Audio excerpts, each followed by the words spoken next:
to Ukraine, and in this regard I would like to thank the European Parliament for its resolute support. The international isolation and sanctions against Russia and diplomatic outreach for the world to mitigate the effect of the Russian war and fight back Russian disinformation, which regrettably still has an impact traction. To date, the EU and its member states' support to Ukraine amounts to at least 70 billion euros, including macro-financial assistance, military support and humanitarian aid. We will continue to strengthen this support for as long as it takes. It is crucial to help Ukraine prevail, win the war and win the peace. And our support is clear. First, our security commitment to Ukraine. It includes European Peace Facility, training of Ukrainian soldiers, EUMAM, more air defense support and ramping up the EU defense industry. The initial objectives of 15,000 soldiers trained is already reached, and we are well on track to train the new objectives of 30,000 soldiers. Our initiative to ammunition is a clear example on how the EU thinks and acts both short and long term. We are delivering on our promise of 1 million rounds of ammunition within 12 months, while also looking into different options to ensure that our military support is sustainable in the long term. We have allocated 500 million euros to ramp up European defense industries through ASAP, the Act of Support of Ammunition Production. Second, nearly a year ago, the EU took a truly historic decision. Ukraine was granted candidate country status. The strategic objective of both the EU and Ukraine is clear: EU membership. The process must be merit-based and necessary reforms implemented. Ukraine's European path represents the EU's ultimate solidarity and support to Ukraine. Third, we continue working to undermine Russia's war machine also through sanctions. With 10 packages adopted and work ongoing towards adopting of an 11th package. And I can assure you that the Swedish presidency is working hard towards the adoption of this package. We have sanctioned 1,473 individuals and 207 entities, and have taken sectoral measures, including export controls, and we have phased out Russian energy and taken action to stop access to the international financial system and assets abroad. Fourth, accountability. We continue working together with Ukraine to ensure full accountability for war crimes and other serious crimes committed against Ukraine, including the crime of aggression. In addition to our support to the ICC and Ukraine's Office of the Prosecutor General, we work on a joint EU position on the dedicated tribunal for the crime of aggression. Fifth, peace support. Supporting President Zelensky's peace formula and the organization of Peace Formula Summit with wide international participation. No one is longing for peace more than Ukraine and the Ukrainian people. We support President Zelensky's initiative for a just peace based on respect for Ukraine's independence, sovereignty and territorial integrity, as protected by the UN Charter. We, as the EU, have a clear responsibility to ensure that Ukraine will become a successful EU member state. This responsibility calls for a continuous mobilization. Today, while Russia continues waging war and committing war crimes, tomorrow, for the reconstruction and recovery of Ukraine, and throughout, to support Ukraine in implementing the reforms needed into the view to the EU accession. Thank you very much. I'm looking forward to the debate. Paldies, ministrs kundze. Vārds komisijai, priekšsēdētājs izpildu vietniekam Valdim Dombrovskim. For the Commission, to Executive Vice President Dombrovskis. Priekšsēdētāja kungs, godātie deputāti.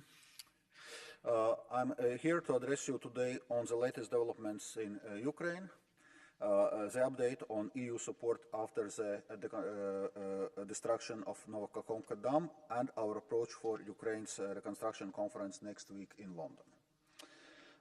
We have expressed our support to Ukrainian people whose lives are at risk as a result of this senseless attack, which represents a new dimension of Russian atrocities. One of the most critical aspects that we must continue to follow is the potential impact on the Zaporizhzhia nuclear power plant. The situation is currently stable as the water levels from cooling pond within the reservoir also remain stable. We are also appalled by very alarming reports that Russian forces are shelling Ukrainian rescuers trying to reach flooded areas in the Kherson region. Since the early hours of 6th of June, the Emergency Response Coordination Center of the European Commission has been closely monitoring the situation and remains in constant contact with the Ukrainian emergency services. A first coordinated meeting with Ukraine and the civil protection authorities of all EU member states took place on 6th of June and resulted in a formal request for assistance from Ukrainian State Emergency Service. To date, 14 member states and Union Civil Protection Mechanism participating states have offered assistance to Ukraine. This includes 76 boats, over 300 water pumps, and over 160,000 shelter items. The Commission's immediate response to the dam breach and the rapid mobilization of assistance is a result of foresight works that began months before. Ever since Russian forces occupied the dam, the Emergency Response Coordination Center has developed a detailed impact analysis and modeling of various degrees of a dam break. This analysis has been constantly updated and shared with Ukrainian emergency services for contingency planning and operational preparedness. This work allowed valuable time to be gained and situational awareness for emergency response after the last week's events. Similar work is needed for other disaster risks. Honourable members, I will now turn to the next point at this debate, the reconstruction of Ukraine. The EU is committed to a long-term support for Ukraine's recovery and reconstruction. The Commission is looking at EU support for Ukraine in the medium term, beyond 2023, as part of our midterm review of 2024-2027 multi-annual financial framework, which is ongoing. It is clear that investment in Ukraine's recovery and reconstruction cannot wait until the war ends. In many regions, it can start now. Supporting the recovery implies sustaining economic activity, people with critical needs, and basic infrastructure, all vital for much-needed stability and growth. Ukraine will need additional support this year, in particular for its rapid recovery needs. The rapid damage and needs assessment has estimated its immediate rapid recovery needs for 2023 at $14 billion. For priority areas like civil and social infrastructure, energy infrastructure, housing, private sector development, and humanitarian demining. In order to have a clear overview of needs and how to better respond to them, a well-structured and coordinated approach of reconstruction is needed, both when it comes to fast recovery and longer-term measures. We need a plan that is fully owned by Ukraine and ensures a broad government approach, setting out a clear vision and sequenced reconstruction priorities and supporting the EU accession track. It will facilitate securing predictable financial support beyond 2023 from a broader donor base. This will require a broad government approach, including at central and local levels. The government should use the full potential of the multi-agency donor coordination platform in which Ukraine takes part, as a central coordination mechanism for Ukraine. This includes the decisive role that it can play in mobilizing global efforts beyond 2023 and matching needs with resources. It is important to stress that Ukraine's reconstruction should also be financed by Russian assets. The EU is committed to ensuring that Russia is held fully accountable for its unprovoked and unjustified war of aggression against Ukraine. We have to ensure strong coordination with our European financial institutions, both the European Investment Bank and the European Bank for Reconstruction and Development, to make sure that they play an important role in Ukraine's reconstruction.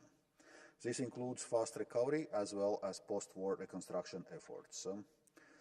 Both banks have lived up to the role, stepping up their support for Ukraine from the very first days of Russia's war. The EIB has also set up the EU for Ukraine initiative to finance its recovery and reconstruction. The Commission and the EIB are finalizing agreement today to enable the EIB to provide 100 million euros of new loans to Ukraine with support of the EU guarantee. In May, the EBRD governors agreed to launch the process of capital increase to provide more firepower for the continuous critical roles that bank plays in Ukraine and its forthcoming reconstruction. The successful third meeting of the Steering Committee of Multi-Agency Donor Coordination Platform on 26 of May confirms the platform's vital role as a catalyst for mobilizing international commitments to respond to Ukraine's priority needs in 2023 and beyond, and to facilitate ever closer coordination to help meet needs on the ground. The next Steering Committee meeting will take place in person in the margins of the Ukraine Recovery Conference 2023. The European Commission welcomes the focus of the London Recovery Conference on the private sector. It seems that various initiatives are being developed for private sector support. This is good, but we need to ensure complementarities and avoid duplication. The reforms related to improving the business environment are crucial for Ukraine's recovery and reconstruction. The perspective of the EU accession provides fundamental value in this regard. The public sector will play an important role in providing guarantees and other de-risking instruments, particularly insurance, to enable private sector participation and investment in Ukraine. This will be particularly important to restore trade and commerce flows. The European Commission is working to launch a pilot facility to counter-guarantee export credit agencies so that they can continue to cover for exports on the EU companies to Ukraine. The lack of war insurance in most EU member states is seen as one of the barriers to engage private business in Ukraine's reconstruction. We are in discussion with several partners, including the UK and the EBRD, about a potential scheme to incentivize the insurance industry to launch war insurance policies for Ukraine. The Commission is also working with the EIB on a 40 million euros guarantee facility for micro, small and medium-sized enterprises. Honourable members, it is important to keep Ukraine. We will update as Ukraine continues its war efforts. Progress on reforms during wartime has been impressive, but some work remains to be done. The European Commission and our delegation in Kyiv are closely cooperating with Ukrainian interlocutors on a few outstanding issues. It is important that the EU sends a message to Ukraine and our international partners that the EU is ready to ensure sustainable and predictable financial support beyond 2023. The EU will play a special role for Ukraine's reconstruction, and reconstruction efforts need to go hand in hand with reforms to build a modern and resilient country that is resolutely turned towards the EU. The Commission is working on proposals in this area that will likely accompany the midterm review of the multi-annual financial framework. The Commission cannot comment on third states' relationships with NATO, as the EU has no say on that. But that said, it's clear that credible arrangements are needed to guarantee Ukraine's future security and to break Russia's cycle of aggression. Thank you. Paldies, priekšsēdētājas izpildu vietnieku kungs. Vārds tagad Eiropas Tautas partijas grupas vārdā Rasa Jukņevičiene kundzei 2 minūtēm. Dear colleagues, Vice President Valdis Dombrovskis, thank you for your personal involvement in saving Ukraine. Let me continue from where you left off. After Nova Kakhovka, it should be obvious to all that we must stop the terrorist Putin regime. And we must take bold steps that are needed to ensure sustainable peace in Europe for generations to come. This requires even more courage than we have shown so far. Putin likes it when the world fears him. I am not sure that we have learned all of our lessons. Fear led some NATO countries in Bucharest not to grant map to Ukraine. Now we have a chance to correct our mistakes. The EPP group recently adopted a position on Ukraine's membership in NATO. The EPP expects that the upcoming Vilnius and Washington summits pave the way to extend an invitation to Ukraine to join NATO, and that the accession process will start after the war is over and be finalized as soon as possible. Why is this particularly important? First, gray security zone of the size of Ukraine between Russia and the West would pose a permanent temptation.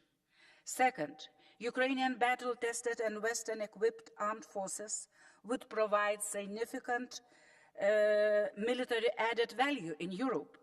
Third, it will to unite us to guarantee sustainable peace on the European continent. And fourth, will prevent any future possible aggressive revenge and to stop Russian neo-imperial expansionism. Do not be afraid, said Pope Paul II back in the Soviet times. And Ukrainians are not afraid.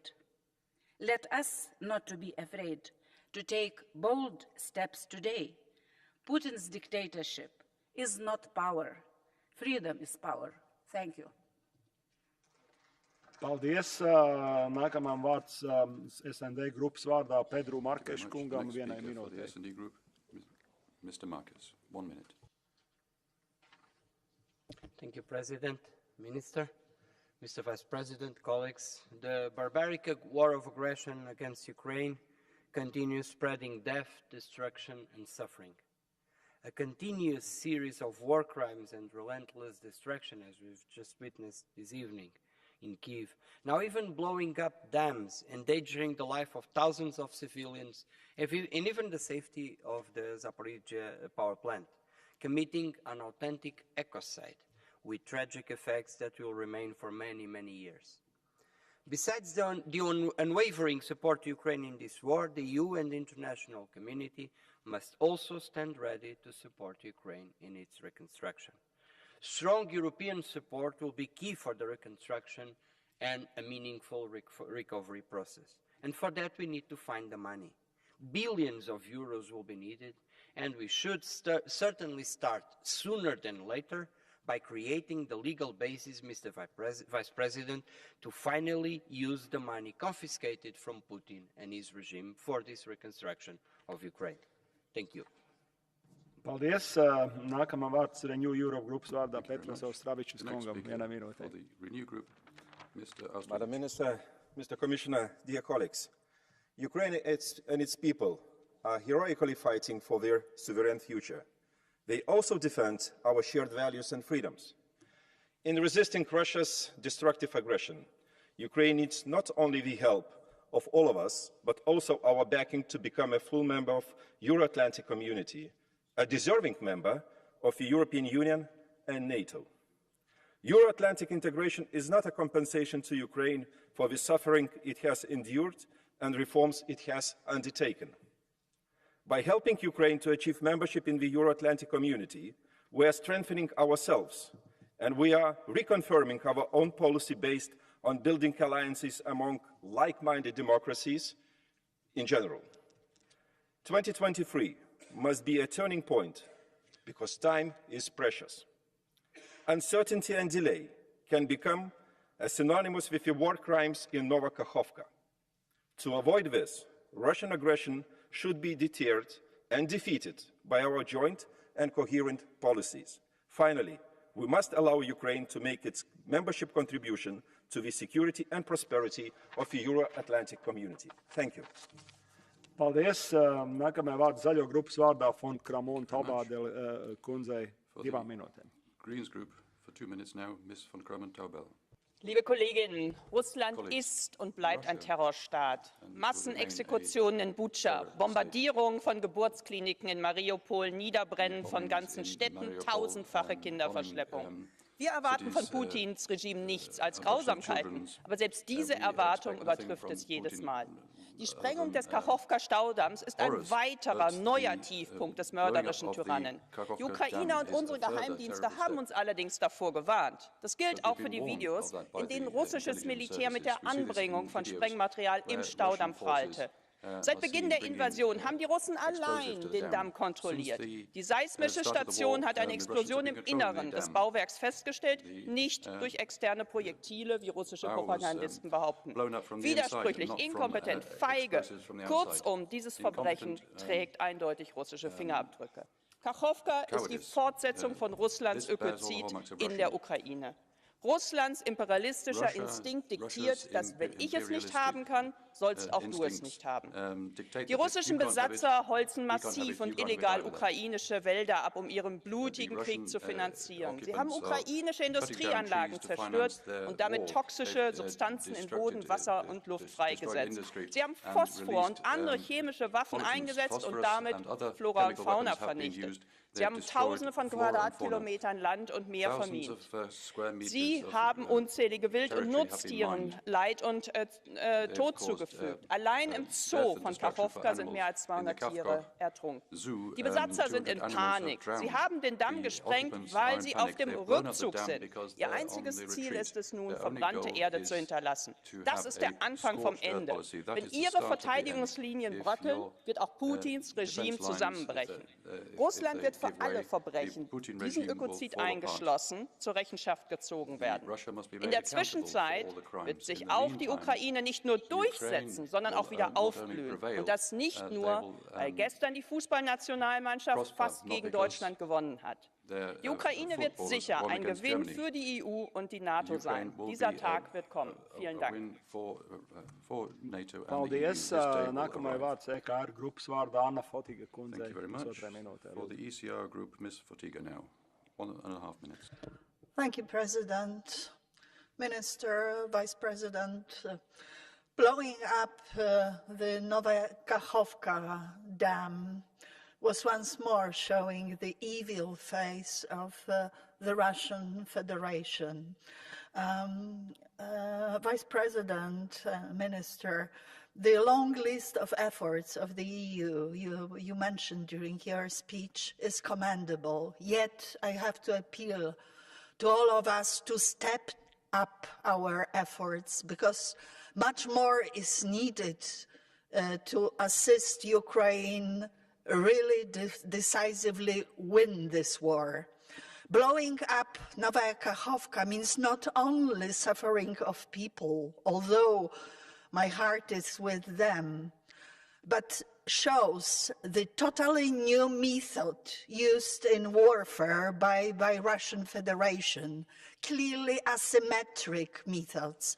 And therefore, I strongly support what was provided in your last sentence, Vice President, and in Raza Yuknevichiene statement today.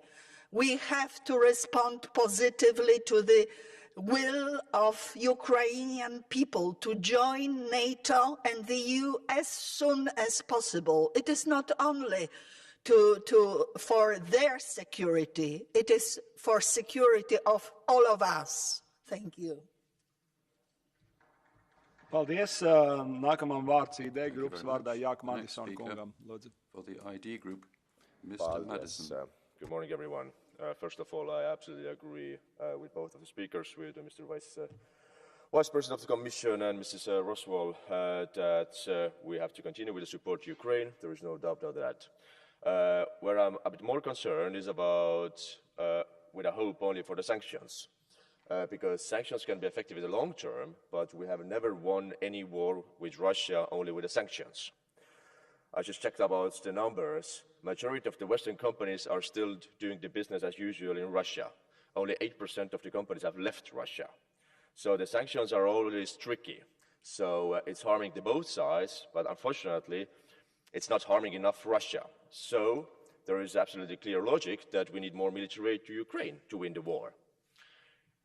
To reconstruct Ukraine, first of all, we win the war. We have to win the war, and then we can continue. Secondly, of course, we have to finance Ukraine to build up Ukraine again. But there has to be absolutely total control over the funds, what we are using from our taxpayers in Ukraine, because, well, we shouldn't forget that the corruption problem is not solved. It's not like gone in Ukraine with a war. So we just have to take this into account. But there is, of course, no doubt that we have to help to build up Ukraine again with the funds from the EU, from the European countries, but with absolutely clear control over the funds. Third point, if we want to really win the war and if we want to punish the aggressor, for me it was absolutely not understandable to read a few days ago when Mr. Macron, the French president, said that he will not doing nothing to block the Russian athletes to participate next year in the Olympic Games in Paris. At the same time, we know clearly from the numbers that from the Olympic Games in Tokyo, Russia won 71 medals and 45 of them were from the athletes who are members of the Russian army. So their family members at the same time are occupying and fighting in Ukraine. And Russia has always used a sport as a part of the propaganda. There is no different things like a sport and the military actions. It's always connected. And I would like to see next year in the Olympic Games how Russia is using in the propaganda their medals in Paris, that they are part of the normal life, that nothing has happened. So they are just continuing to be part of the Olympic Games. And can we imagine that the Ukrainian athletes are shaking hands or are in the same competition with the Russian athletes who are part of the aggression? This has to be an absolutely clear message from the EU in the Olympic Excuse Games. me, Thanks could so you much. finalize your... Thank you. Nākamajam vārds Helmuts Scholz kungam 2 minūtēm. Mr. Scholz. 2 minutes. Herr Präsident, Herr Vizepräsident, liebe President, Ratspräsidentschaft, Vice President, seien wir ehrlich, liebe Kolleginnen und Kollegen, wann die Menschen in der Ukraine wieder in Frieden und Sicherheit leben können, kann heute leider niemand sagen. Jeder neue Kriegstag fordert neues Leid, neue Zerstörung, und der Dammbruch von Nova Kakhovka ist ein weiteres trauriges Beispiel dafür, dass gerade die Zivilbevölkerung unter der russischen Aggression leidet.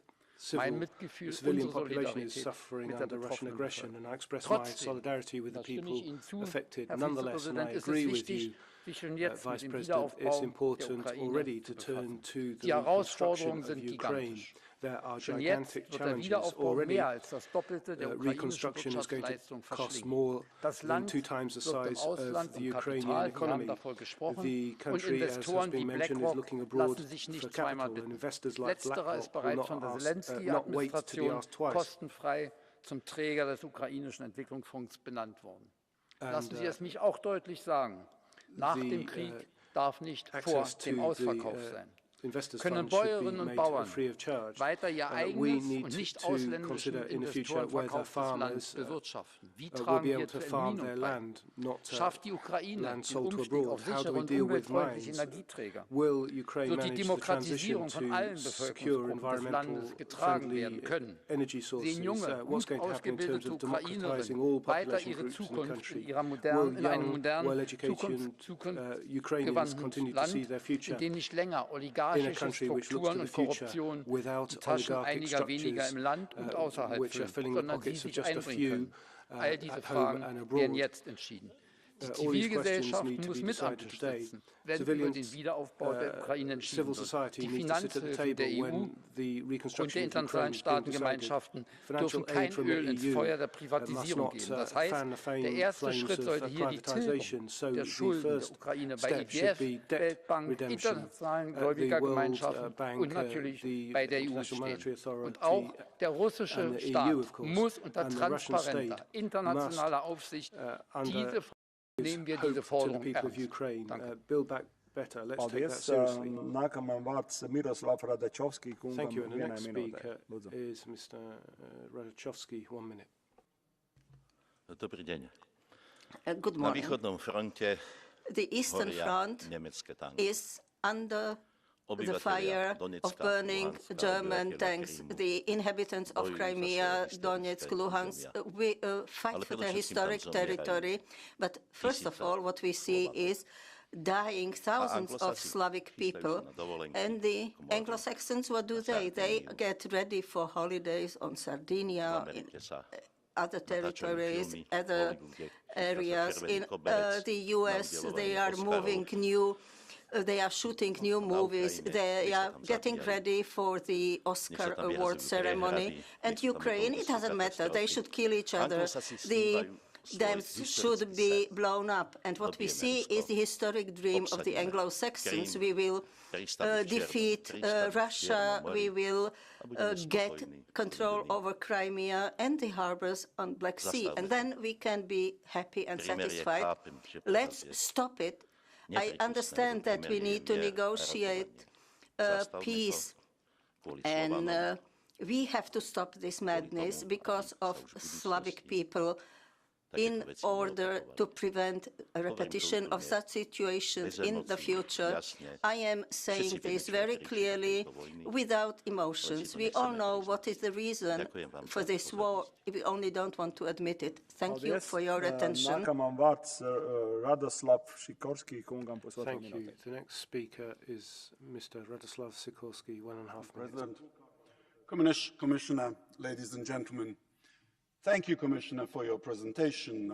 Of course, we should always be aware that we are a confederation and that the contributions of the European institutions should be counted together with the contributions of the member states. And of course, we need to do more urgently. But I hope that this outrage at Nova Kakhovka joins the long list of charges against the Russian leadership at The Hague or somewhere where we convene an international tribunal. I hope it also gives pause for thought who says that we should negotiate with Mr. Putin. Would you really want to entrust the security of your country to the signature of a man who has ordered this outrage? No, ladies and gentlemen, the real negotiation is being done by the brave soldiers of the Ukrainian army. God bless them.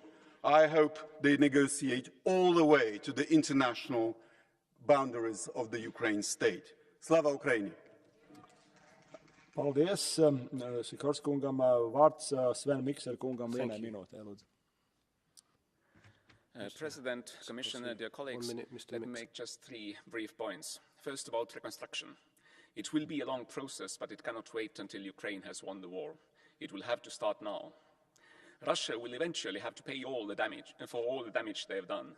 But meanwhile, we must find legally sound ways to use the frozen assets of the aggressor to at least partially cover the cost of the effort. And we should make no mistake, reconstruction is going to be an enormous undertaking that requires the full participation of Ukrainian authorities and civil society, as well as the international community, including our union. Secondly, the reconstruction effort must not take our focus away from continued and growing need for military assistance to Ukraine. The counter-offensive to take back illegally occupied parts of Ukraine is just getting underway, and during the increasingly intense fighting, the attrition is going to be enormous. And finally, we must proceed swiftly and decisively with Ukraine's European and Euro-Atlantic integration, for this is the only way to guarantee Ukraine's and Europe's security in a sustainable way. Paldies, vārds Nathalie Loison kundzei vienai minūtei. Merci, Monsieur le Président, Madame la Ministre, Monsieur le Commissaire. Pendant que nous préparons la reconstruction de l'Ukraine, la Russie, elle, poursuit son œuvre de destruction. Chaque jour, des vies sont fauchées, des habitations sont visées, des champs sont minés. La plus grande centrale nucléaire d'Europe, celle de Zaporizhzhia, est occupée par la Russie qui a entreposé du matériel militaire. Elle est à l'arrêt. Les suites de l'effondrement du barrage de Nova Kakhovka mettent la sécurité de la centrale en danger. Parlons-en de ce barrage. Que sait-on? Il est en zone occupée par la Russie. Que quelques jours avant son effondrement, la Russie avait décidé d'interdire toute enquête dans un cas similaire. Qu'il n'y a donc pas d'enquête russe, pas plus qu'il n'y a de secours russes sur la rive gauche du Dniepr. Pire, que l'armée russe tire sur les secours ukrainiens qui essayent de sauver des vies. Alors on vient nous dire Now, often what we are told is that we don't know what happened. You will recall that we said the same thing in 2014 when airline was shot down over Donbass. At the time, we did not know. Then the truth came to light, and Russia was involved. Meanwhile, we looked away. Let us not do this with the Russian aggression in Ukraine. Russia must be defeated, and Russia must pay for the rebuilding of what it has destroyed. There is no other way. Paldies. Vārds viceprezidentei Heidi Hautala kundzei vienai minūtei. Now, Vice President Hautala. Dear colleagues, last week, President Zelensky convened a remote meeting with some 50 global environmental leaders and personalities. In the aftermath of the destruction of the Nova Kakhovka dam, he asked all of us present to alert opinions internationally towards this horrific crime, which is a war crime. The actions of the Russian aggressor may very well fall under the crime of ecocide, and colleagues, you know that this House has called ecocide to be enshrined in EU law, paving way for better recognition and condemnation of ecocide under international law, and this is absolutely necessary. So we must do all we can to ensure accountability for this horrific crime and other destruction of the environment caused by the aggressor. Thank you. Paldies. Nākamā vārds Vitolda Vaščikovski kungam vienai minūtei. Floor is yours. Thank you very much, President, Vice President. I fear that 500 days after the war has started, the Commission is still thinking when and how to help Ukraine. We cannot wait until the war ends. We need to first propose a clear membership perspective to Ukraine, membership in transatlantic organizations. This will help Ukrainian determination. Second, we should help the member states to transfer frozen oligarch money to Ukraine. All funds recovered from, for example, Qatargate should be transferred to Ukraine. And fourth, we should also support those member states that are helping Ukraine. We should not thwart the efforts of these countries through blocking national recovery plans. Thank you. And now, Mrs. Grazie Presidente, signor Ministro e signor Commissario, cari colleghi. Questo è un momento senza precedenti per la sicurezza euroatlantica, una sicurezza che non ci può essere senza un Artico sicuro, un Mar Baltico sicuro, un Mar Nero sicuro, l'intero Mediterraneo allargato sicuro e un'Africa sicura. Ma la Russia ha invaso uno Stato sovrano euroatlantico, sconvolgendo molti aspetti della nostra sicurezza.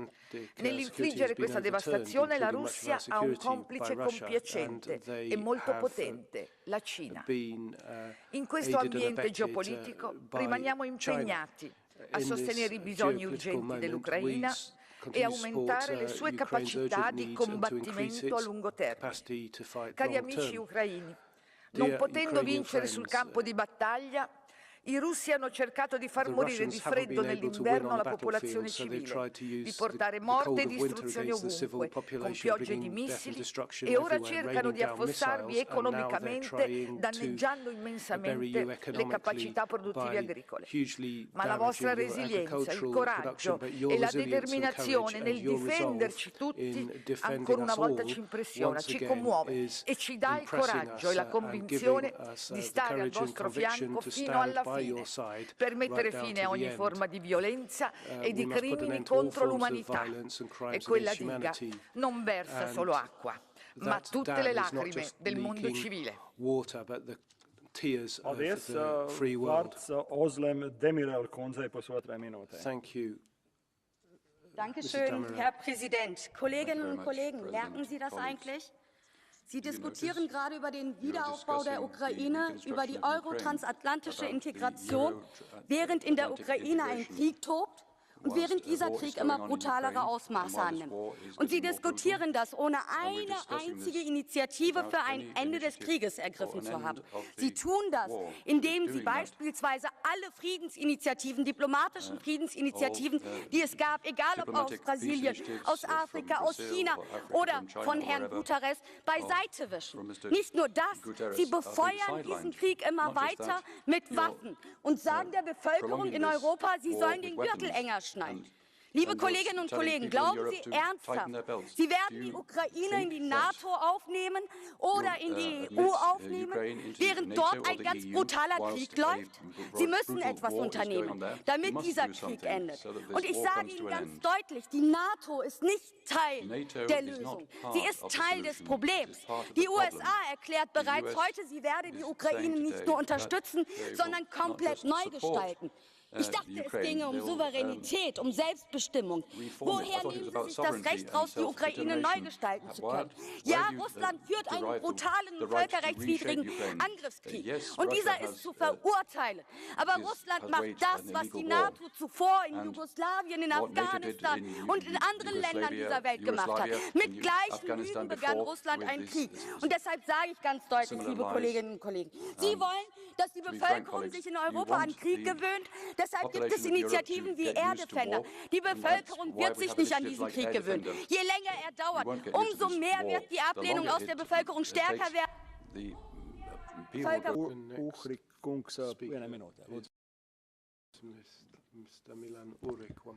Kolegovia, európsku politiku ovláda Amerika, Spojené štáty americké, záujmy Spojených štátov amerických. A takto bohužiaľ aj európskou politikou vyzerá. Namiesto toho, aby sa v tomto parlamente, v Európskom parlamente riešili problémy Európy, tu neustále na každom pléne riešime Ukrajinu, pomoc Ukrajincom, integrácia Ukrajiny. Mám pocit, že aj v tej skrini v kancelárii na mňa vyskočí z even in my office, when I open the cupboard, Mr. President Zelensky will jump at me.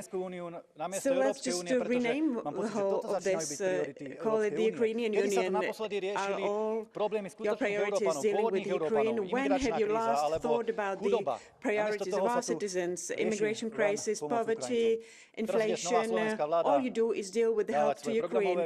Again, our government is preparing to submit their manifesto into the parliament. All they're focusing on is help to Ukraine. Are we supposed to focus first and foremost on the interests of our national states? So let's focus on this and let's not try to solve the problems of the whole world, especially not those that we haven't caused.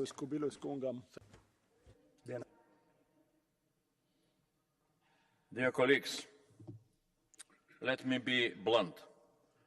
The war was started not only because Putin is a criminal aggressor, but also because of our great strategic geopolitical mistakes in the past. The biggest mistake was to leave Ukraine for long decades in the grey zone without clear membership perspective in NATO or European Union. That created temptation for Putin to imagine that both NATO and EU are weak and are afraid of him, and that he can grab territories of Ukraine, but the West will continue its dialogue with Putin. Now it's time for us to correct our past mistakes, which cost thousands of Ukrainian lives.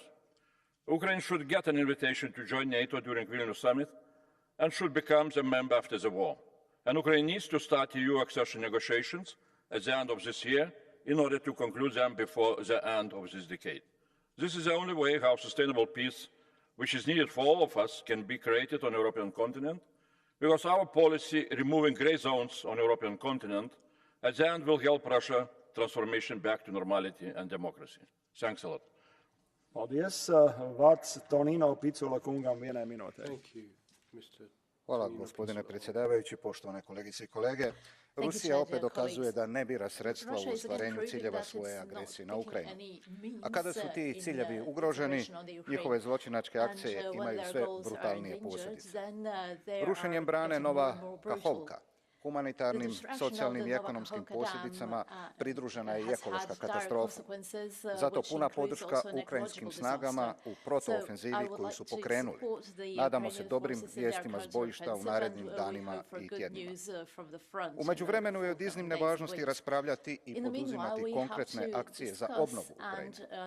Podržavam inicijativu Vijeća Europe o uspostavi registra šteta izazvanih ruskom agresijom.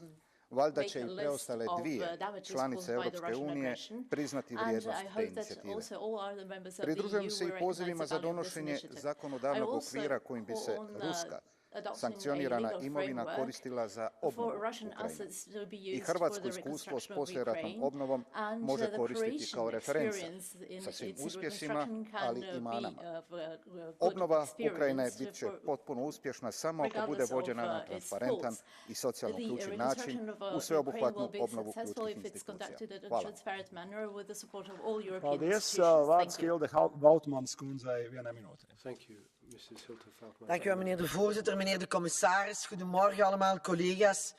De vernietiging van de Nova Kakhovka-dam is de zoveelste onmenselijke oorlogsmisdaad door het Russische leger. Meneer de commissaris, voor mij toont dit nogmaals aan dat we meer en sneller moeten doen. Ik denk, collega's, dit moment moet duidelijk maken, één, nu snel zorgen voor noodhulp. Ik denk, dit is de ergste menselijke en milieuramp sinds Tsjernobyl.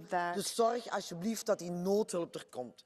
Maar twee, meneer de commissaris, we zijn nu denk ik bezig aan het 11e sanctiepakket. Het 11e, collega's. Kunnen we nu alsjeblieft maken dat daar eens alles op staat? Laten we de misdrijven uitbreiden ook tot diamant.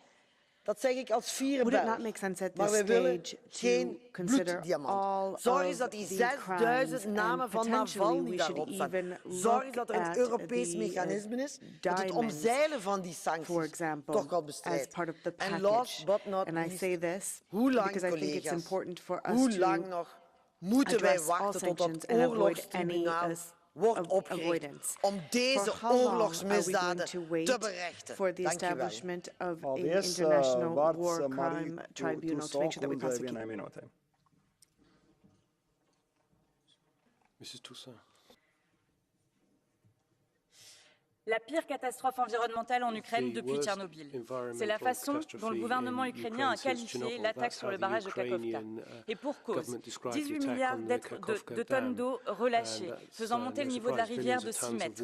Les désastres observés devraient s'étendre sur 5000 km. 5000 km de terres inondées, dont 11 parcs naturels et 48 zones protégées. 5000 km d'organismes en décomposition, de polluants, de métaux lourds et d'engrais, qui iront peut-être se déverser jusqu'en mer Noire, où des dizaines de milliers de dauphins ont déjà été retrouvés morts depuis le début du conflit. Un chiffre, celui des 450 millions de tonnes d'huile de moteur qui se sont déversées et en fin de course, le risque d'un accident à la centrale nucléaire de Zaporizhia venant réveiller le douloureux souvenir de l'écocide dévastateur de Tchernobyl. Car oui, l'attaque sur le barrage de Kakhovka a causé un écocide. L'enquête ukrainienne s'est d'ailleurs ouverte sur la base de l'article 441 du Code pénal ukrainien instituant l'écocide. Alors je pose la question. L'Ukraine nous a demandé d'accélérer son adhésion à l'OTAN et à l'Union et nous lui avons répondu. Le gouvernement ukrainien nous a demandé un appui militaire et nous lui avons répondu. Vladimir Zelensky nous demande depuis des mois de reconnaître le crime d'écocide afin de faciliter le jugement des crimes commis par Vladimir Poutine en Ukraine et le silence règne. Pourquoi? Paldies. Nākamā vārds Aleksandra Vondra kungam. 1 minūte.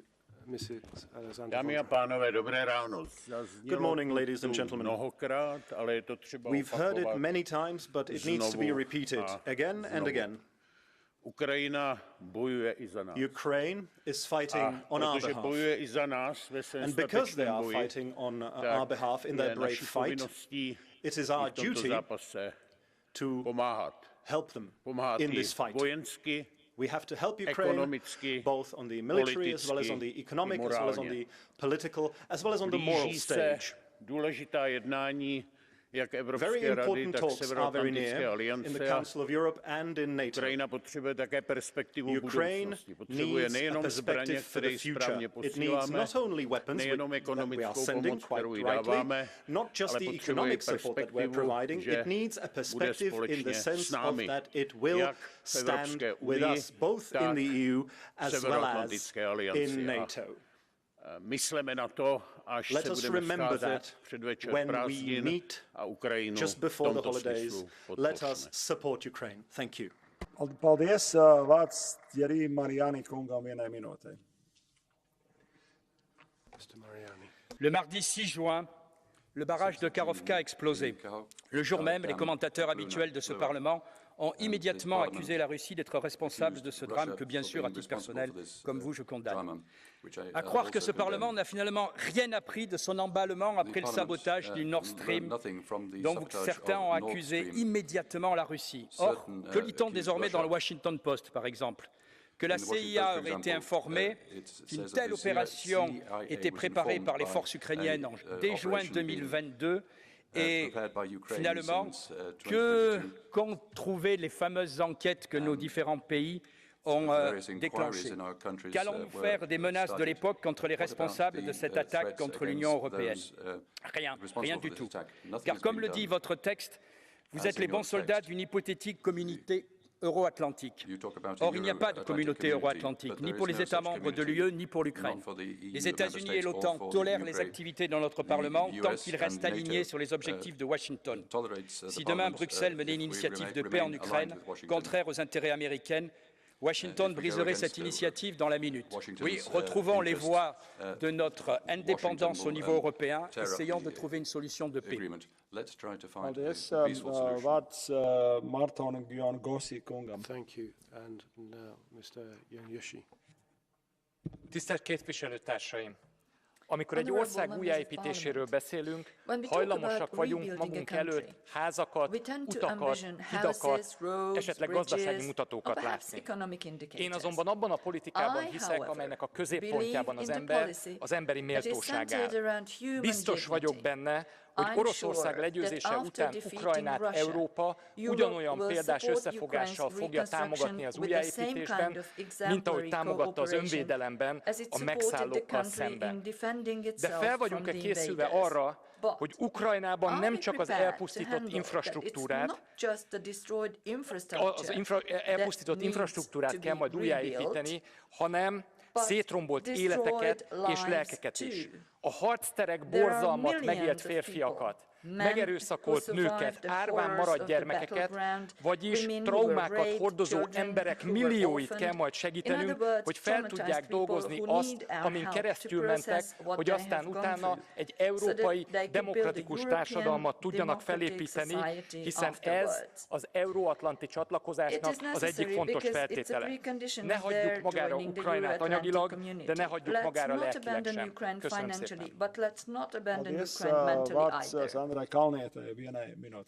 Thank you, Mrs. Sandra Kalniete. Priekšsēdētāja kungs, komisāra kungs, godātie kolēģi. Kakhovkas dāmbja uzspridzināšana ir briesmīgs kara noziegums, ko Krievija ir pastrādājusi. Taču ziniet, kas ir visbriesmīgākais? Tas, ka pēc šī nozieguma izraisītās milzīgās humanitārās un ekoloģiskās katastrofas Krievijas domē ir deputāti, kas uzstājoties Maskavas propagandas raidījumos aicina uzspridzināt arī Kijevas aizsprostu un noskalot no zemes virsmas Ukrainas galvaspilsētu. Tas ir necilvēcīgi naida līmenis, kas valda Krievijā un padara šo atomieroču valsti par draudu cilvēcei. Tiem naivajiem, kas kara sākumā ticēja, ka tas ir Putina nevis Krievu tautas karš, beidzot ir jāsaprot, ka tas ir Krievu vairākumu karš un miers ir iespējams tikai pēc Ukrainas uzvaras. Ukrainas vieta ir Eiropas Savienībā un NATO. Vilnius samitā Ukrainai ir jāsaņem skaidrs plāns, kā un kad tā kļūst par alianses dalībvalsti. wins. Ukraine belongs in the EU and NATO. At the Vilnius summit, Ukraine must be given a clear plan for how and when it can accede to the alliance. They've begun their counterattack, but Ukrainian forces, militarily speaking, are not on a par with the forces they face, and that's why we must support them with combat planes.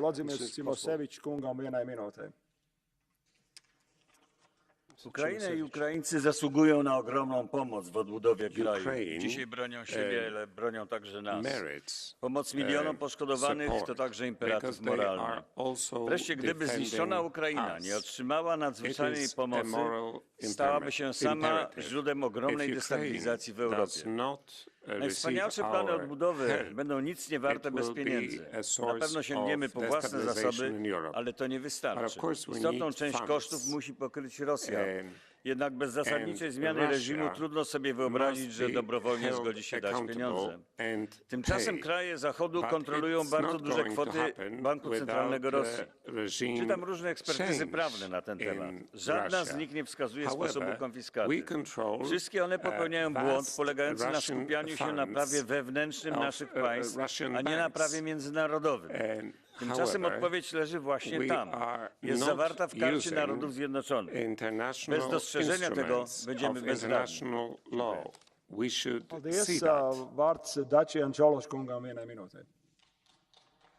Thank you very much. Mr. Cholos, 1 minute. Mr. Vice President, we should be aware that reconstruction of Ukraine means, on the meantime, the preparation for accession of this country to the European Union. And this reconstruction means, of course, investment in a lot of infrastructure, but let's not forget some key economic sectors of Ukraine, and agri-food sector is one of these. We will need to help Ukraine not only to recover the production capacity in agri-food sector of before the war, but also to align the sector to the European Union market and legislation. For that, the European Union should be prepared too, because we should be prepared to integrate not a simple new member, but a world leader in some crop production with a high potential of development of agri-food sector. And if we are not well prepared, we see the disturbance that we can create from both sides. So we should start now this preparation on both sides, not only investing in Ukraine, but also reforming our policies, agricultural policies, and the other one in order to be ready for this complex process. Thank you. Paldies. Vārds Sergei Lagodinsky kungam 1 minūtē. Thank you very much. The next speaker for 1 minute, Mr. Lagodinsky. Während in Russland gestern der nationale Feiertag, der Russlandtag, ausgiebig gefeiert wurde, setzte Russland in der Ukraine den Beschuss fort. Den Beschuss von freiwilligen Retterinnen und Rettern in kleinen Booten, die Menschen aus dem Überflutungsgebiet retten wollten. Menschen, die nichts anderes wollten, als anderen zu helfen. Allein in einem kleinen Ort gab es 3 Tote und 10 verletzte Retterinnen und Retter. Die russische Propagandamaschine versucht, uns in den Teufelskreis der gegenseitigen Beschuldigungen zu verfangen. Dabei ist einiges sehr, sehr klar. Ohne die russische Kontrolle gäbe es diese Katastrophe nicht. Ohne die russische Invasion hätte es nicht diese verbrecherische Kontrolle gegeben. Ohne die verbrecherischen Absichten gäbe es diese Toten im Wasser und die Toten unter den Rettenden nicht. Russland trägt nach Völkerrecht Verantwortung für alles, was auf den besetzten Gebieten passiert, für alles, was auf den besetzten Gebieten nicht passiert. Russland trägt Verantwortung für alle Verbrechen gegen Mensch und Natur. Wir müssen die ukrainische Regierung unterstützen, wir müssen militärische Hilfe verdoppeln und verdreifachen und wir müssen diesen Menschen in der Besatzung Hoffnung geben. Hoffnung, dass sie bald Europäerinnen und Europäer werden.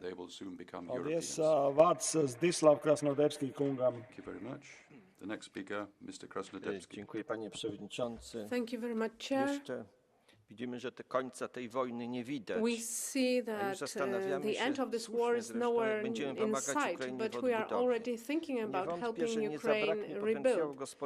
I have no doubts about our economic potential and willingness to invest in Ukraine. But I've got another question. Are we ready politically not to commit legal errors? I'm reading a book entitled Moscow Connection, the title in German, and I'm asking myself whether the Germans have already liberated themselves from this dependency, because since many persons who are mentioned in this book are still in the world of politics, and Die Welt also names an alpine area which is a castle for Putin. And this is a country, this is not a country that we are so worried about. We have not had any debate. This parliament is outraged to see that we want to build a commission, to establish a committee in Poland about the influence of Russian policy in Poland. This influence of Russia is one of the reasons why this aggression was possible. Before we rebuild Ukraine, we must think about who and how contributed to it being destroyed. The next speaker, Mr. Nister, 1 minute. He's not. Mr. Nister, not. I don't see him. Nākamais vārds ir Helēna Fritzon kundzei 1 minūtē. The next speaker, Ms. Fritzon, 1 minute. Tack, herr talman, kommissionen och rådet. Thank you, President. Ja, Rysslands krig mot Ukraina pågår fortfarande, men det innebär inte att vi ska skjuta diskussionerna om Ukrainas återuppbyggnad på framtiden. Tvärtom, vi måste redan nu forma det arbete och de insatser som kommer att krävas den dagen. Attacken mot Nova Kakhovka-dammen har resulterat i förödande översvämningar som tvingar folk på flykt. Och förstörelsen riskerar att få allvarliga, både humanitära och miljömässiga konsekvenser. Vi socialdemokrater har sedan kriget bröt ut arbetat hårt för att stärka Ukrainas motståndskraft. Vi har krävt särskilda krafttag för att skydda kvinnor och barn som drabbas hårdast av kriget, bland annat ett barnskyddspaket. Vi måste fortsätta stödja Ukraina i både ord och handling, och vi måste bidra till återuppbyggnaden där grunderna för ett fritt och hållbart Ukraina som kan ta konkreta steg mot sitt framtida EU-medlemskap ska stå högst på dagordningen. Steps towards its future as in accession of the European Union. That is a fundamental priority.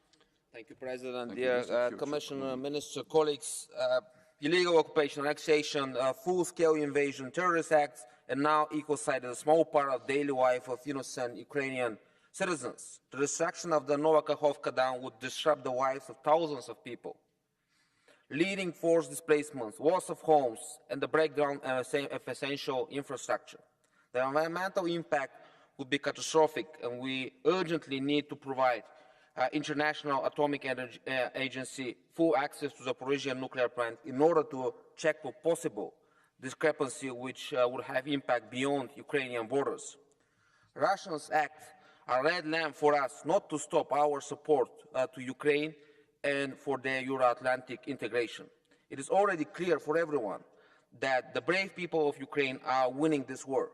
We owe them not just our admiration and words of solidarity, but full-fledged support for reconstruction and development. Thank you. Paldies, vārds Francisco José Milan Mon kungam. Mr. Milan Mon. Gracias, presidente. Quiero empezar yo también mi intervención condenando el ataque ruso a la presa de Nova Kakhovka, un ataque que ha creado una catástrofe medioambiental y humanitaria sin precedentes. Es una muestra más de la brutalidad de la agresión rusa y su total falta de escrúpulos. Pero quiero referirme a otros puntos que van a ser objeto de resolución que votaremos. Lo más urgente, me parece, y lo más imprescindible es seguir ayudando a Ucrania, también con armas y municiones, para que haga frente con éxito a la agresión rusa y asegurar la ammunition and to support Ukraine for the survival of the country. Now, Ukraine is at a crucial and decisive point. We must also approve a recovery plan that will be included in the resolution as well. Moreover, we must set the sanctions to make sure that these are also complied with by other countries. And third, I'd like to state that accession of Ukraine to the EU should continue the process at the same time as we can continue the process of the Balkan countries. Thank you very much. The next speaker, Mr. Vielen Vulcan. Dank, Herr Präsident, liebe Kolleginnen und Kollegen. Mit der Zerstörung des Staudamms erleben wir eine weitere Eskalation durch Putins Truppen, ein weiteres schreckliches Kriegsverbrechen direkt in unserer Nachbarschaft, das zu der humanitären Katastrophe durch diese Überschwemmung auch noch eine Umweltkatastrophe herbeiführt. Mindestens 150 Tonnen Maschinenöl aus dem Kraftwerk sind ausgetreten und verschmutzen den Fluss. Es gibt weitere Verschmutzung durch überflutete Tankstellen, Chemiebetriebe und Kläranlagen, die das Gebiet für lange Zeit unbewohnbar machen. 2 Nationalparks im Delta des Flusses wurden zerstört. Die Fischpopulation im Reservoir verendet elendig. Durch den Verlust des Reservoirs gehen die Wasservorräte für die Landwirtschaft zurück und damit werden weite Teile der landwirtschaftlichen Fläche unnutzbar. Die Trinkwasserversorgung für die Menschen ist gefährdet und tatsächlich auch die Kühlung des Kernkraftwerks Zaporizhzhia. Es ist ein weiterer schrecklicher Auswuchs dieses imperialistischen Wahns und deswegen müssen wir als Gemeinschaft, als Europäische Union weiterhin die Ukrainerinnen und Ukrainer unterstützen und dafür Sorge tragen, dass diese Umweltverbrechen aufgeklärt werden. Paldies. Nākamajam vārds Barry Andrews kungam vienai minūtei. The next speaker, Barry Andrews, 1 minute. Vice President, colleagues, I want to focus on the aspect of this debate, which is around the humanitarian response, because one of the issues that we have consistently got wrong in the overall humanitarian response is the failure to directly fund local Ukrainian humanitarian organizations. Less than 10% of all humanitarian funding has gone directly to Ukrainian humanitarian organizations. This is despite the fact that these are the organizations with the closest ties to the community. They can operate quickly, they can operate in a culturally appropriate manner, and they take the greatest risks. Of the 140 humanitarian workers that died in 2021, all but 2 were national staff. I believe profoundly that Ukraine is part of our European family, the Euro-Atlantic community and the European Union. And I also believe that we should at least trust them to lead the humanitarian response. Thank you. Paldies. Vārds Aleksandar Aleksandrov Jordanov kungam vienai minūtei. Благодаря, господин председател. След военното възстановяване на Западна Европа започна с денацификация и декомунизация. За да е успешно възстановяването на Украйна, е необходимо тази страна да се дерусифицира. Милиардите, които ще се вложат в нея, не трябва да достигат до руски компании или до лица, свързани с Русия. Не трябва да се появява нов Шрьодер в Европа. Същевременно трябва да намерим инструментите, които да принудят Русия да плати цената за агресията. Процесът на възстановяване на Украйна трябва да приемем, че още дълго време ще води до студена война с Русия, до блокада и изолиране на Русия във всички сфери. И нещо много важно. Опитът от процесите на разширяване на Европейския съюз показа категорично, че присъединяването към НАТО трябва да предхожда членството в Европейския съюз, защото членството в Алианса означава гаранция за сигурност, а без сигурност няма истинско...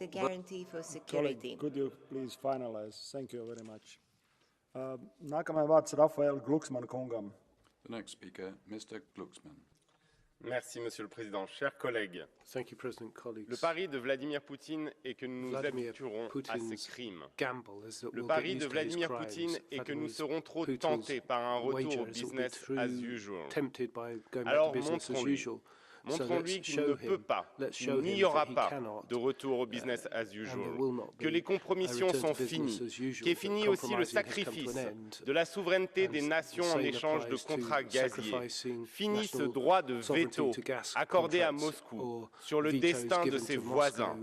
J'ai encore en tête Le sourire fier d'Angela Merkel et de Nicolas Sarkozy au sommet de Bucarest en 2008, quand ils ont obtempéré aux demandes de Moscou et ont sacrifié le Membership Action Plan de l'OTAN pour l'Ukraine et la Géorgie. Le résultat de cet acte qui a été commis pour ne pas froisser Moscou, ce sont les tanks qui ont déferlé sur la Géorgie et sur Tbilissi. À chaque fois que nous avons cherché à apaiser le tyran, il a avancé plus loin. Alors, désormais, nous devons reconstruire cette paix sur des bases claires. Chaque pays est libre de choisir son destin et a l'Union européenne à ses côtés pour son intégration dans la famille euro-atlantique.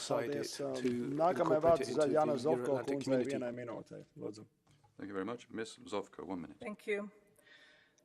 As we enter 465th day of Russian invasion of Ukraine, our support and commitment to the independence, sovereignty and territorial integrity of Ukraine remain firm and unwavering. The ongoing intensity of this conflict reminds us of the challenges faced every day by Ukraine and its people. I condemned Russia's destruction of the Nova Kakhovka dam that has displaced thousands of civilians and caused a humanitarian crisis, and also brought a menace and the nuclear danger to Zaporizhzhia nuclear plant. This not only constitutes a violent violation of international law, but has also caused an environmental catastrophe that will leave long-term consequences in the region. I welcome help of EU civil protection mechanism that serves around the world as a true ambassador of EU values. Be helped with solidarity and Russia public diplomacy's destruction and death. While the EU is already contributing substantially to help Ukraine's ongoing resilience, it is clear that more support will be needed in the future to rebuild the country. The country will always have... Sorry, could you please finalize your speech? Thank you. Mareks Belka būs nākošais runātājs 1 minūtē, lūdzu. Mr. Belka, 1 minute. Thank you. We would like to begin the process of reconstruction of Ukraine as soon as possible. And of course, it's very difficult to imagine this while the Russian army is still occupying part of Ukraine. Can we do something now? Yes, we can. 3 things come to my mind. First, which is proceeding, we should proceed with a stable and concrete accession path of Ukraine to the EU and broad international reforms which go along with this program. Second, we should push on fighting corruption and creating a stable legal environment for private capital. Third, we should promise a drastic reduction of Ukraine's international debt, which is needed to make any modernization plan a reality. Let us make all this happen. Thank you. Paldies, colleagues. Now we have a KHI procedure. I have 8 speakers on my list, and I would ask you, please strictly stay on 1-minute speeches. So thank you very much. First speaker is Liudas Mašilis. Floor is yours. Susprogdindama Kakhovkos užtvanką Rusija įvykdė nehumanišką, amoralų, nusikalstamą veiksmą. Tokiais ir panašiais veiksmais Rusija seniai peržengė bet kokias sveiko proto ribas. Taikų žmonės privesti gyventi apsemtose teritorijose be daugelio gyvybiškai būtinų resursų, vanduo, apie kurio stygių plačiai pasisakoma iš jungtinių tautų tribūnų ir kurio tiekimas Ukrainoje susidurdavo su problemomis dar iki Rusijos nusikalstamo karo pradžios, paleistas nutekėti į Juodąją jūrą, pakeliui dar apsemdamas ir didžiulius sausumos plotus. Sutrinka vandens tiekimas ir Zaporizhzhios atominė elektrinė, dar padidėja ir taip jau didelė avarijos tikimybė. Sumažės grūdų derlius, o slūgstant vandeniui lieka kenksmingas dumblas, nešmenys ir galima tik daryti prielaidas, kiek milijardų žalos padaryta gamtai. Grėsia masinis žuvų, paukščių ir faunos maras. Tam tinka terminas ekocidas, kurio mastas nematytas Europoje ilgus dešimtmečius. Už tai Rusijai tenka sunki atsakomybės našta. Paldies. Next speaker is Dominic Ruiz Devesa. Floor is yours. Muchas gracias, señor presidente. La voladura de la presa de Nova Kakhovka, se ha dicho, constituye una catástrofe ecológica y humanitaria y es también, en mi opinión, un síntoma de la desesperación de las Fuerzas Armadas rusas que ante el inicio de la contraofensiva de primavera por parte de Ucrania han recurrido a este crimen de guerra para tratar de sostener sus defensas. Esto nos recuerda que tenemos que seguir prestando todo el apoyo militar y armamentístico a Ucrania para que esta contraofensiva sea exitosa. Al mismo tiempo, tenemos que avanzar con las sanciones. Es fundamental aprobar el paquete 11º de sanciones y, sobre todo, establecer sanciones secundarias para que terceros países no puedan ayudar a Rusia a circunvalar nuestras sanciones. Thank you very much.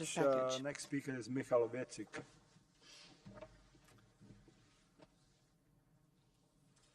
Ďakujem za slovo.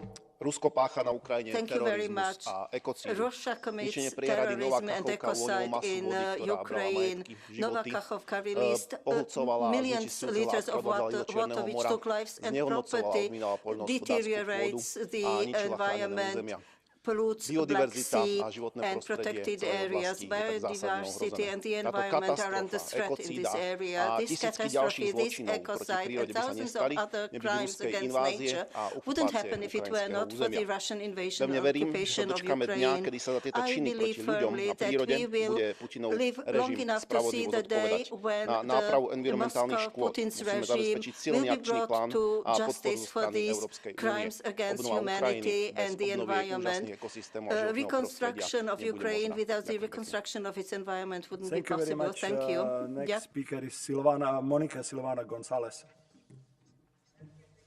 La solidaridad europea y en concreto la ayuda humanitaria hemos estado desde el principio de esta terrible guerra. Hemos sido capaces de atender las necesidades de Ucrania sin desatender otras grandes crisis olvidadas. Pero esta crisis se está prolongando y se necesitan acciones a mediano y a largo plazo tras la terrible situación de este ecocidio producido. La ayuda humanitaria necesita más dinero, necesita financiación innovadora, nuevas fuentes de financiación para atender, como por ejemplo la incorporación del sector privado con mecanismos de seguimiento y control, también mecanismos de seguimiento y control para que los Estados miembros cumplan con las contribuciones a las que se comprometen y la obligatoriedad en las contribuciones de manera proporcional. También la utilización de los derechos especiales de giro, como se iba pidiendo desde hace muchos años, para paliar estas necesidades. También los fondos confiscados. Ucrania es un buen ejemplo donde abordar el triple nexo, la ayuda humanitaria, el desarrollo y la construcción de paz a la vez. Building peace, humanitarian aid, and making sure that we make those meeting those immediate needs. Thank you. Nova Kakhovka Dam is just an indication of what has been happening since the 24th of February 2022, when Russia invaded, an illegal occupation since, where there's been catastrophic accounts of destruction, of targeting civilians, of mass graves, of butchering, of pillage and of rape. So the idea that we could even be surprised that Putin, his cronies and the Russian army would blow up a dam and flood tens of thousands of hectares and destroy homes and the ecology of parts of Ukraine is not something that we should be surprised with. What we need is an immediate humanitarian response. But overall, we need to ensure that we increase the sanctions on Russia, that we seize assets wherever we can from his oligarchs and the cronies and the Russian state itself wherever appropriate and possible under international law, because these crimes must be held to account in courts, but more importantly from the point of view of the people of Ukraine, the infrastructure must be repaired and rebuilt in the short, medium and longer term to allow the Ukrainians in their own lands. Thank you very much. Next speaker is Mick Wallace. Please, floor is yours. Thanks very much, President. The damage to Ukraine is devastating. Towns and cities that endured for hundreds of years don't exist anymore.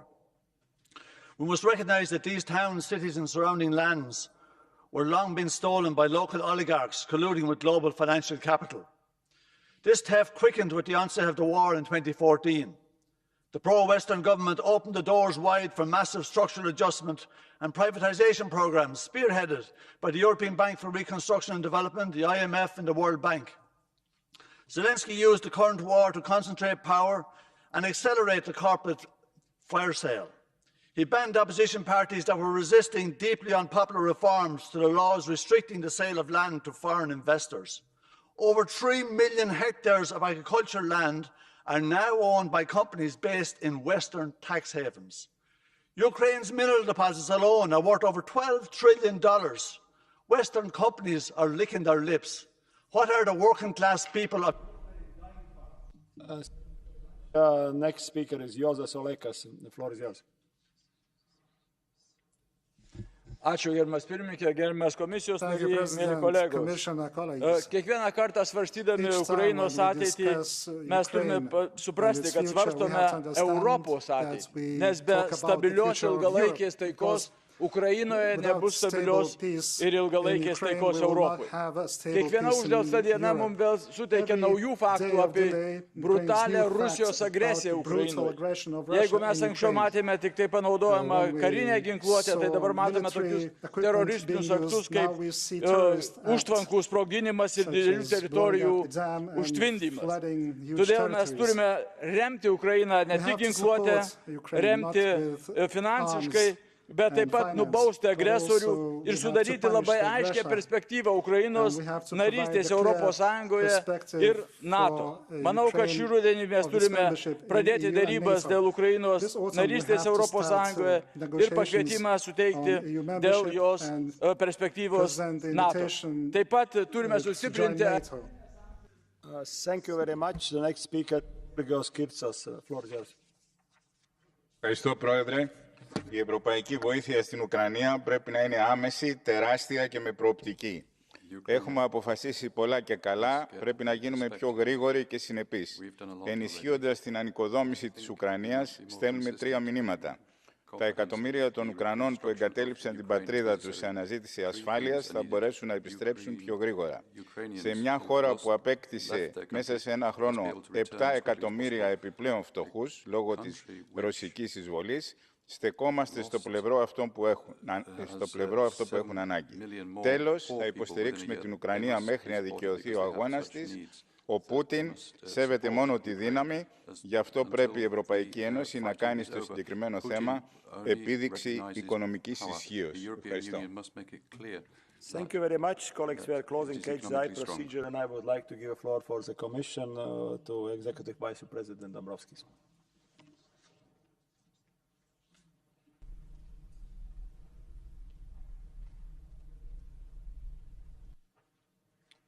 Priekšsēdētāja kungs, godātā prezidentūra, godātie deputāti. Many thanks for this debate today. I'm happy to see so many supporters of Ukraine. It's clear that we must support Ukraine as much as we can towards a victory. This is the only way to end Russia's brutal war and ensure that Europeans are safe from this aggressor.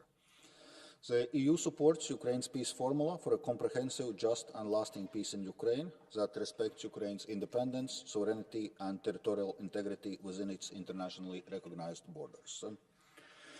I will keep your input from today's debate for long-term reconstruction efforts to Ukraine strongly in mind when I go to London the next week to the Ukraine Reconstruction Conference on 21st of June. The EU will stay with Ukraine for as long as it takes.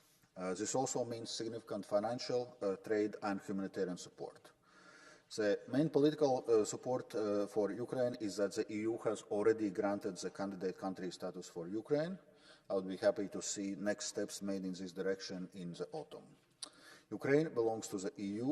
The future of Europe is with Ukraine as a member state. Slava Ukraini, long live Europe. Thank you. Paldies, Dombrovskungam. Next, I would like to give a floor to Minister Rosvall. Thank you, President. Honourable members, Vice President.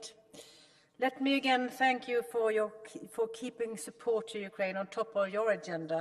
It sends a clear signal to the Russian regime. We will stand by with Ukraine for as long as it takes.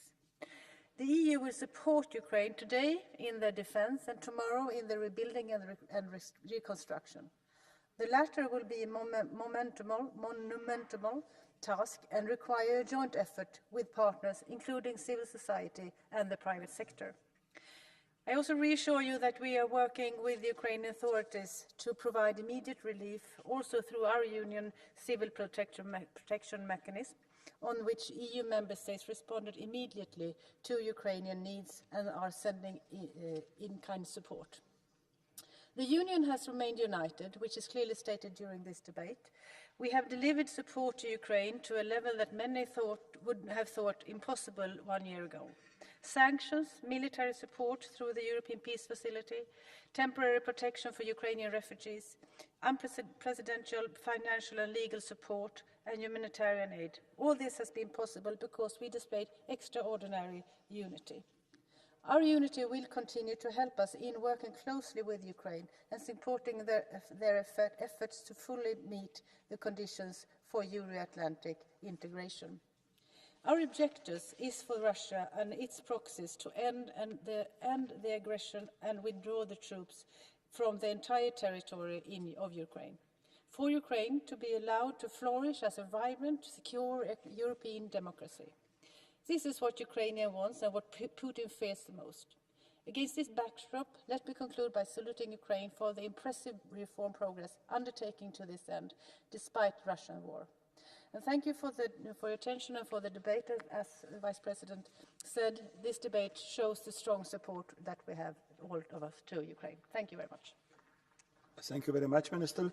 Kopīgās debats, kolēģi, ir slēgtas. Esmu saņēmis 6 rezolūciju priekšlikumus, lai noslēgtu debats par Ukrainas ilgspējīgu rekonstrukciju un integrāciju Eiro-Atlantiskajā kopienā. Un balsošana notiks ceturtdien.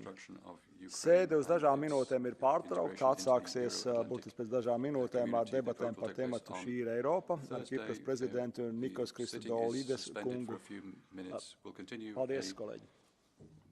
In a few minutes with the President of Cyprus in the This is Europe debate.